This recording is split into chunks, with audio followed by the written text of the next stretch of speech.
আসসালামু আলাইকুম প্রিয় দর্শক, কেমন আছেন আপনারা সবাই? আবার আমার চ্যানেলে আপনাদেরকে স্বাগত। আজকে আপনাদের সাথে বরিশালের একটা ঐতিহ্যবাহী রান্না শেয়ার করছি, কলাপাতায় শীতকালীন সবজি ভাজি। ভাজির জন্য কি কি সবজি আমরা ব্যবহার করছি তা তো একে একে দেখে নিলে। এবার এই ভাজিটার জন্য দুই ধরনের মশলা রেডি করে নেব। এটা হচ্ছে পোস্ত আর চীনাবাদাম বাটা, আর একটা হচ্ছে সরিষা আর কাঁচামরিচ বাটা। এবার কলা পাতাটাকে একটু হালকা করে ছেঁকে নেব। পাতা ছাঁকা হলে পাতাটার গায়ে একটুখানি তেল ভালো করে মেখে পাতাটাকে রেডি করে রাখবো।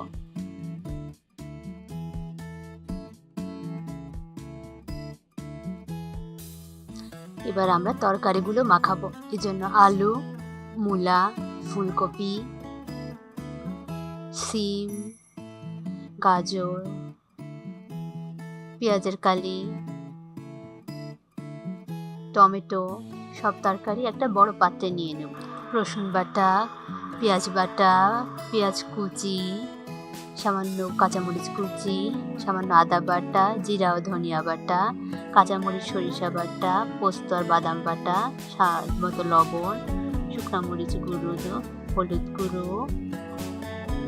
এবার তরকারিগুলো খুব ভালো করে মাখাবো। এই জন্য আমরা আরেকটা বড় পাত্রে নিয়ে নিলাম মাখানোর সুবিধার জন্য।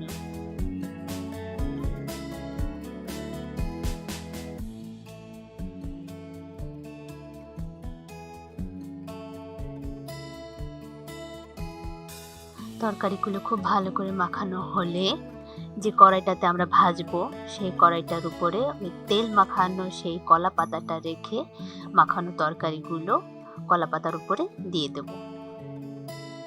তরকারিগুলো কলা পাতায় সব দেওয়ার পরে মাখানো কড়াইটা ধুয়ে সামান্য একটু পানি দেব তরকারির উপরে, আর একটু সরিষার তেল দেব।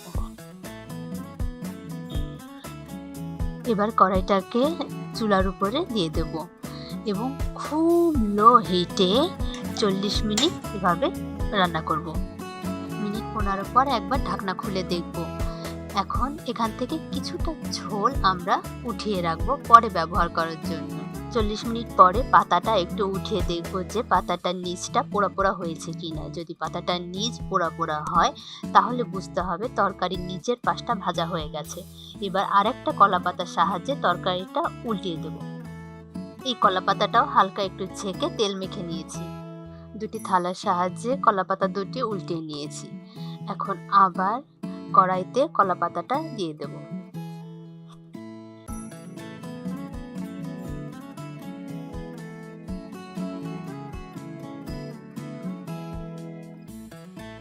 যে ঝোলটা উঠিয়ে রেখেছিলাম আগে সেই ঝোলটা এখন দিয়ে দেব। আবার ঢেকে রান্না করব প্রায় 20 মিনিটের মতো, খুব লো হিটে। তৈরি হয়ে গেল কলা পাতায় মজাদার তরকারি ভাজা।